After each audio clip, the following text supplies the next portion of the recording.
Hello माझी YouTube family, पुन्हा एकदा स्वागत आहे तुमचं सर्वांचं आपल्या यूट्यूब चॅनलमध्ये.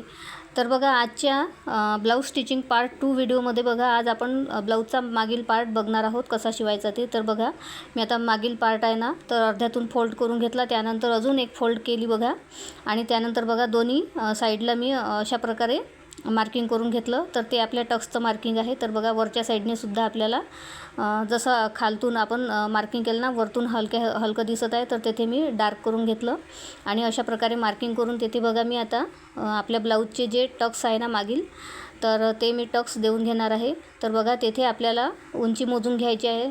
तर टक्सची उंची घेतली आहे मी 4 इंच, 4 किंवा 4.5 इंच, आणि खालतून बघा अर्धा इंच. अशा प्रकारे आपल्याला टक्सची तिरपी रेष आपल्याला आखून घ्यायची आहे. तर अशा प्रकारे आपल्याला टक्स आखून घ्यायचे आहे आणि लगेच आपल्याला डबल टिपसुद्धा देऊन घ्यायची आहे.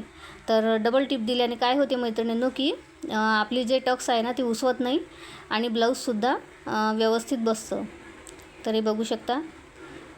तर दुसऱ्या साईडलासुद्धा मी त्याच प्रकारे 4 इंच टक्स आणि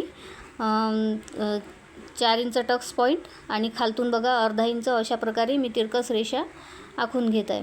तर हवं तर तुम्ही अशा प्रकारे आखून घेऊ शकता, जसं मी आखत आहे तसं. तर वरतून 4 इंच आणि खालतून अर्धा इंच अशा प्रकारे मी आखून घेतलं आणि तेथे मी टक्सचे शिलाई देऊन घेतली बघा. तर आपले आता दोन्ही टक्स पाठीमागच्या गळ्याचे आपले दोन्ही टक्स रेडी आहेत बघा. तर अशा प्रकारे आता ब्लाऊजचे पाठीमागचे टक्स आपले रेडी आहेत. तर बघा, आता आपल्याला कमरपट्टीसाठी आपल्याला कापड लागणार आहे. तर बघा, मी यातूनच आपण आता कापड आता घेऊया. तर बघा, मी अशा प्रकारे पट्ट्या कट करून घेतलेल्या आहे आणि यातूनच मी आता कमरपट्टीसाठी कापड काढून घेतलेलं आहे. तर हे बघू शकता तुम्ही. तर हे दोन-तीनही पट्ट्या आपल्याला बघा अशा प्रकारे जॉईंट करून घ्यायचे आहे. सरळ कापड आतमध्ये आणि उलटा कापड वरती अशा प्रकारे. तर आपल्याला पट्टी जॉईंट झाल्यानंतर बघा कमरपट्टीवर आपल्याला ठेवून घ्यायचा आहे. पण त्याआधी आपल्याला बघा, जो समोरचा पार्ट आपण रेडी केलेला आहे ना, तो आपल्याला यावरती ठेवायचा आहे आणि बघून घ्यायचं आहे की दोन्ही पार्ट आपले सारखे व्यवस्थित येते का. म्हणजे समोरचा पार्ट आपल्याला रेडी केल्यानंतर बघा, जो मागचा पार्ट आहे ना त्याची उंची अर्ध्या इंचाने थोडी जास्त पाहिजे.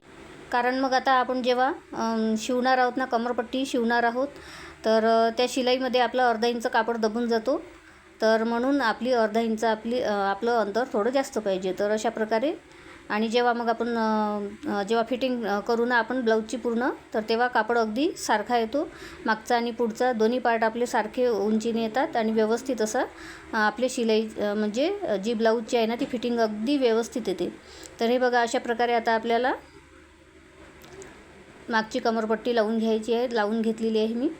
आणि बघा, आता आपल्याला फोल्ड करायचं आहे. तर हे अशा प्रकारे बघा, अशा प्रकारे आपली जी ब्लाऊजचा पार्ट आहे ना उलटा ठेवून घ्यायचा आणि त्यानंतर बघा अशा प्रकारे पाव इंचावर अजून एक फोल्ड करून घ्यायची आहे. तर हे बघू शकता, अजून एक पाव इंचावर मी फोल्ड करून घेतलेली आहे कापडाला. तर आपल्याला कमरपट्टीला अजून एक पाव इंचावर फोल्ड करून घ्यायची आहे.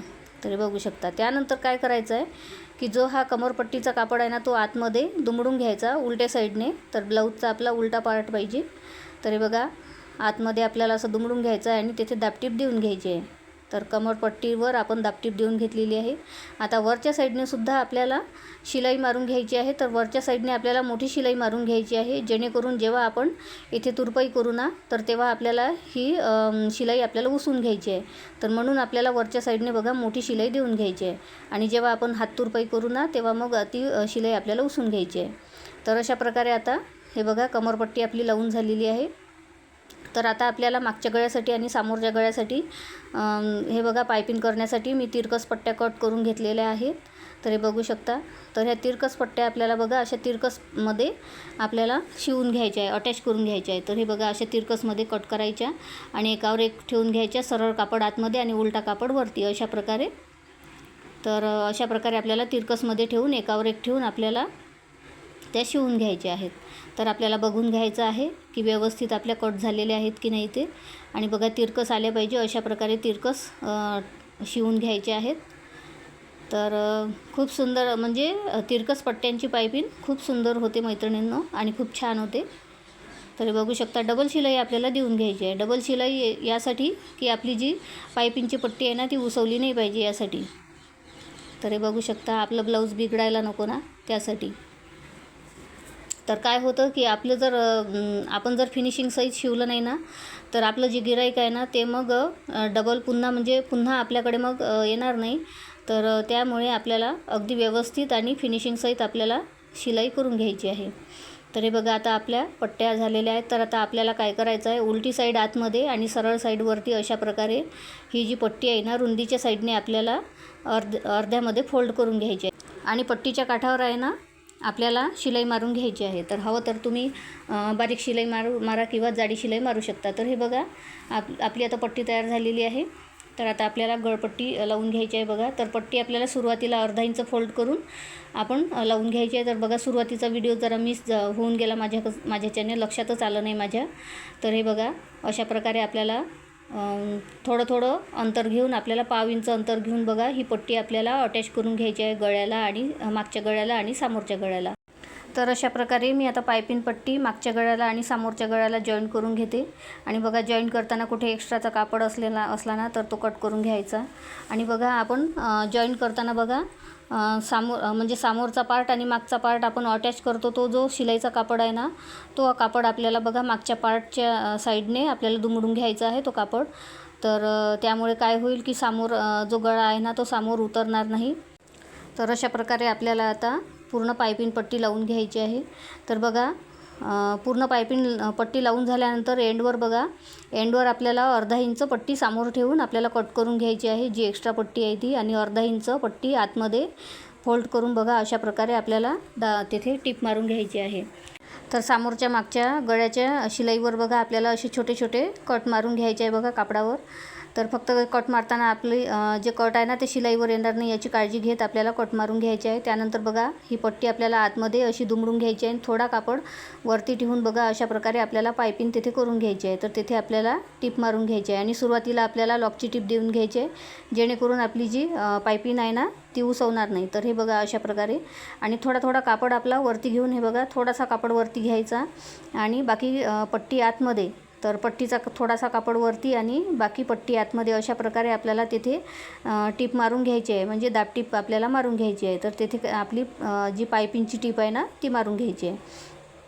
तर हे बघू शकता अशा प्रकारे आपण आता येथे पायपिंग करून घेऊया. तर हे बघू शकता तुम्ही व्हिडिओमध्ये. आणि अगदी सावकाश आपल्याला पायपिंग करून घ्यायची आहे, कारण जर आपली गळ्याची पायपिंग जमली नाही ना तर पूर्ण गळ्याचा लूक बिघडून जातो, म्हणजे ब्लाऊजचा लूक बिघडून जातो. तर त्यामुळे आपली जी पायपिंग आहे ना ती अगदी व्यवस्थित करायची, सावकाश हळूहळू अशा प्रकारे. हे बघू शकता. आणि जो कापड आहे ना पट्टीचा तो आतमध्ये दुमडून घ्यायचा, फक्त थोडासा कापड वरती घेऊन आपल्याला तिथे शिलाई मारून पायपिंग तयार करून घ्यायची आहे. तर अशा प्रकारे बघा, आता मी पूर्ण गळ्यावर पायपिंग करून घेते आणि तुम्हाला सावकाश दाखवत आहे मैत्रिणींनो. तशी तर माझी ही मशीन आहे ना साधी मशीन आहे आणि यावरती बघा मोटर वगैरे नाही आहे. तर त्यामुळे बघा शिवायला म्हणजे असं खूप सावकाश शिवल्या जाते.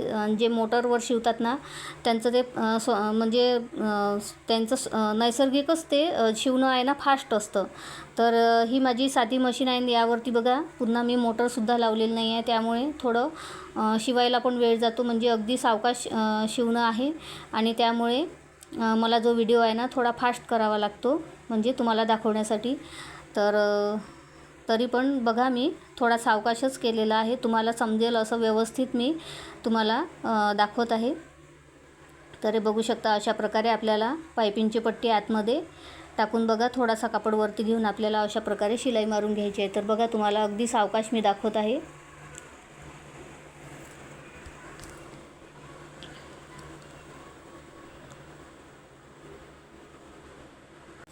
पायपिंग लावताना बघा, पायपिंग करताना जो शिलाईचा कापड आहे ना म्हणजे पट्टी आहे त्याच्यामध्ये आपल्याला जो शिलाईचा कापड आहे, आपण शिलाई केल्यानंतर जो पाव इंचाचा कापड आहे ना तो त्या पट्टीच्या आतमध्ये आपल्याला दुमडून घ्यायचा आहे. आणि त्यानंतर आपल्याला पायपिंग करून घ्यायची आहे, म्हणजे जो शिलाईचा कापड आहे ना तो बिलकुल दिसत नाही, तो पायपिंग पट्टीच्या आतमध्ये लॉक होऊन जातो. तर अशा प्रकारे आपली ही पायपिंग आहे ना खूप छान दिसते. तर कधी पण तुम्ही कापडाला बघा अर्ध्यातून फोल्ड करून अशा प्रकारे पट्टी तयार करून पायपिंग करू शकता. तर अशा प्रकारे पायपिंग केल्याने, या पद्धतीने पायपिंग केल्याने अगदी खूप छान अशी पायपिंग आपली ब्लाऊजची तयार होते. तर हे बघा ब्लाऊजची पायपिंग आपली तयार झालेली आहे. तर तेथेसुद्धा आपल्याला बघा अर्धा इंच आतमध्ये फोल्ड करून आपल्याला तेथे पायपिंग करून घ्यायची आहे अशा प्रकारे. तर कापड आपल्याला आतमध्ये फोल्ड करून तेथे पायपिंग आणि जी शिलाई आहे ना ते लॉक करून घ्यायची आहे अशा प्रकारे. आणि बघा आता लगेचच मी तेथे लूकपट्टी म्हणजे लूकपट्टी तयार करून घेत आहे. तर तेथे बघा मी आयसाठी तेथे अशा प्रकारे मार्किंग करून घेतलं. तर हे बघा मी आता लूकपट्टीवर आय तयार करून घेत आहे. तर म्हणजे लगेचच आपलं काम आहे ना सोपी होऊन जातं. जेव्हा आपण लूकपट्टी तयार करतो ना तेव्हासुद्धा आपण आय तयार करू शकतो अशा प्रकारे. पण मी तेव्हा नाही केले. आता मी पायपिंग पट्टी तयार करून घेतली, पायपिंग तयार करून घेतली आणि त्यानंतर मग अशा प्रकारे मी आय तयार करून घेतले. तर बघा दोन्ही प्रकारे केलं तरी आपलं काम इझिली होऊन जातं बघा अशा प्रकारे. तर हे बघू शकता आता माझे आय तयार होऊन गेले आहेत. तर शिलाईने आय आपल्याला तयार करून घ्यायची आहे आणि बघा शेवट आपल्याला डबल शिलाई मारून घ्यायची आहे. तर हे बघू शकता अशा प्रकारे आपली आता लूकपट्टी तयार झालेली आहे आणि आपले आयसुद्धा आता मजबूत असे तयार झालेले आहेत. तर अशा प्रकारे बघा आता आपला फुल ब्लाऊज स्टिचिंग पार्ट 2 कंप्लीट झालेला आहे. तर पार्ट 2मध्ये आपण बघितलं की ब्लाऊजचा मागचा पार्ट कसा शिवायचा, कमरपट्टी कशी जोडायची आणि समोरच्या गळ्याला क्रॉसपट्ट्या कशा जोडायच्या, त्यानंतर पायपिंगसाठी किती पट्टी घ्यायची आणि कशा प्रकारे ती जोडायची आणि कशा प्रकारे आपण पायपिंग तयार करायची हे सर्व आपण पार्ट 2मध्ये बघितलं आहे. तर आता आपण पार्ट 3मध्ये बाही कशी जोडायची आणि ब्लाऊजची संपूर्ण फिटिंग आपण बघणार आहोत. तर हे बघा आजचा व्हिडिओ तुम्हाला कसा वाटला ते नक्की कमेंट करून सांगा मैत्रिणींनो. आणि माझी सांगण्याची पद्धत तुम्हाला आवडत असेल तर आपल्या चॅनलला सबस्क्राईब करायला विसरू नका. आणि आजचा व्हिडिओ आवडला असेल मैत्रिणींनो तर आपल्या व्हिडिओला लाईक करा, कमेंट करा, शेअर करा आणि असेच नवनवीन व्हिडिओ बघण्यासाठी आपल्या चॅनलला सबस्क्राईब करा. तर चला भेटूया पुढच्या व्हिडिओमध्ये. तोपर्यंत बाय बाय. जय महाराष्ट्र.